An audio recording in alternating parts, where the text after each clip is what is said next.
और पलटू राम से कोई उम्मीद मत रखिए। पलटू राम का एक सूत्री कार्यक्रम है कि पलटी मार मार के कुर्सी से चिपके रहना। और लेकिन नरसंहार मैं जानता हूं कि कितनी बड़ी बात होती है, और नरसंहार के बाद तो पुलिस को मतलब बिल्कुल कहना चाहिए कि पुलिस मुख्यालय को एकदम हाथ धोकर पीछे पड़ जाना चाहिए। बिहार के मुख्यमंत्री नीतीश कुमार के मुंह से आपने ये कई बार वक्तव्य सुना होगा कि बिहार में कानून का राज है, सुशासन का राज है, जीरो टॉलरेंस है, और बिहार में अगर कोई भी अपराधी पैर पसारेगा तो उसे हवालात भेज दिया जाएगा। लेकिन नीतीश कुमार के शासन में लगातार अपराध का ग्राफ बढ़ते जा रहा है, और बढ़ते अपराध को लेके जिन कंधों पे जिम्मेवारी दी गई है बिहार पुलिस कि वो अपराध पर लगाम लगाएगी, लेकिन मानो लगता है कि कानून का राज खत्म हो चुका है। कटिहार में 7 लोगों की मौत हो जाती है, और इस पूरे मामले के जो मास्टरमाइंड है वो मोहन ठाकुर है।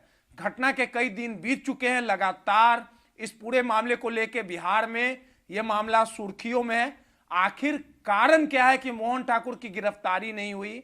मोहन ठाकुर पे के सर पे किसका हाथ है?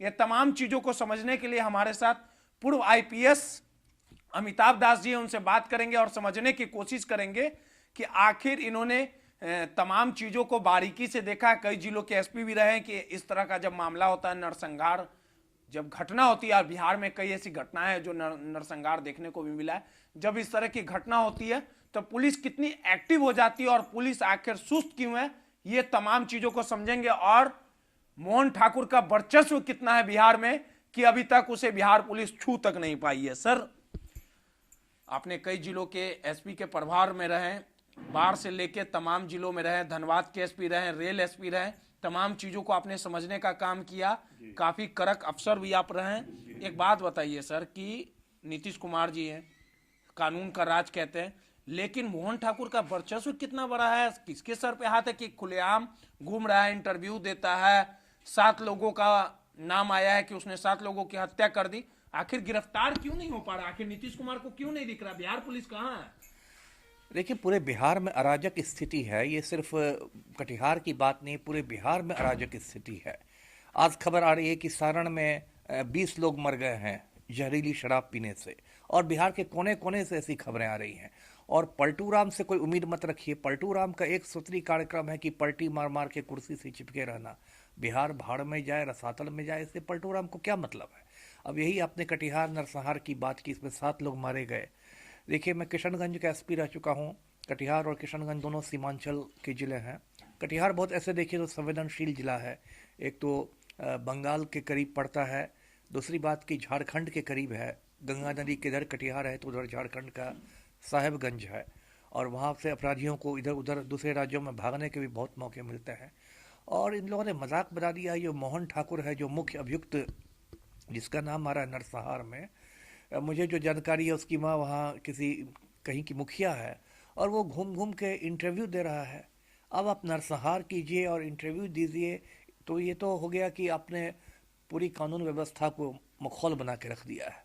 और ध्यान देने की बात है कि जो गृह मंत्रालय है, होम मिनिस्ट्री जो है, वो पलटू राम के पास ही है।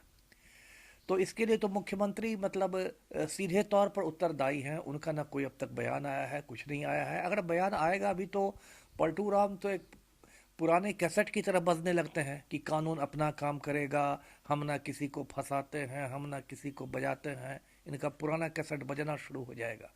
और क्या हो गया है वहाँ पर, दहशत का आलम है।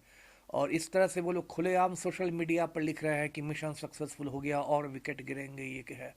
इन लोगों ने क्या बिहार को का हाल बना दिया है। तो बहुत दुख की बात है जो भी हुआ है। नरसंहार सर, आपके कार्यकाल में कई ऐसे जिलों में नरसंहार की घटना को आपने करीब से देखा होगा, मामले को सुना होगा, जांच भी किया होगा। कई तरह की इस तरह की घटनाएं जब नरसंहार पहले हुआ करते थे तो कितना मतलब जो नरसंहार को अंजाम देते थे, कितना पुलिस उस समय एक्टिव हो जाती थी। वही बात है। देखिए, संयोग से ऐसा है कि जब मेरे कार्यकाल में कहीं भी, जिस जिले में मैं एसपी रहा, कहीं नरसंहार नहीं हुआ। और लेकिन नरसंहार मैं जानता हूँ कि कितनी बड़ी बात होती है। और नरसंहार के बाद तो पुलिस को मतलब बिल्कुल कहना चाहिए कि पुलिस मुख्यालय को एकदम हाथ धोकर पीछे पड़ जाना चाहिए।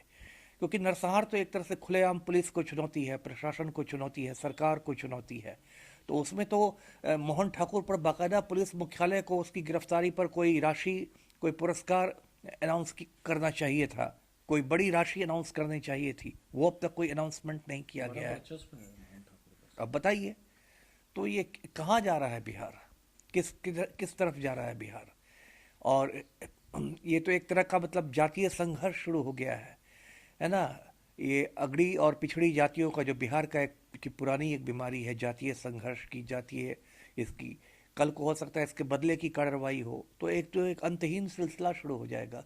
इसलिए एकदम अभी उच्च प्राथमिकता देकर इन लोग को मोहन ठाकुर को पकड़ने के लिए स्पेशल टास्क फोर्स बनाया जाए, उसकी गिरफ्तारी पर पुरस्कार का ऐलान हो और हर तरह से उसको पकड़ा जाए, नहीं तो वो तो इलाके में पूरा दहशत बना के रखेगा। देखिए, सीधे तौर पे पूर्व आईपीएस अमिताभ दास जी थे, लगातार कई जिलों के एसपी भी रहे हैं, और जिस प्रकार से कटिहार का जो मामला हुआ है वो काफी गंभीर मामला है, लेकिन घटना के बीच जाने के बाद भी अभी तक मोहन ठाकुर की गिरफ्तारी ना होना सीधे तौर पे बिहार पुलिस की कार्यशैली पे सवाल खड़ा करता है। रोहित नटराजन, पटना।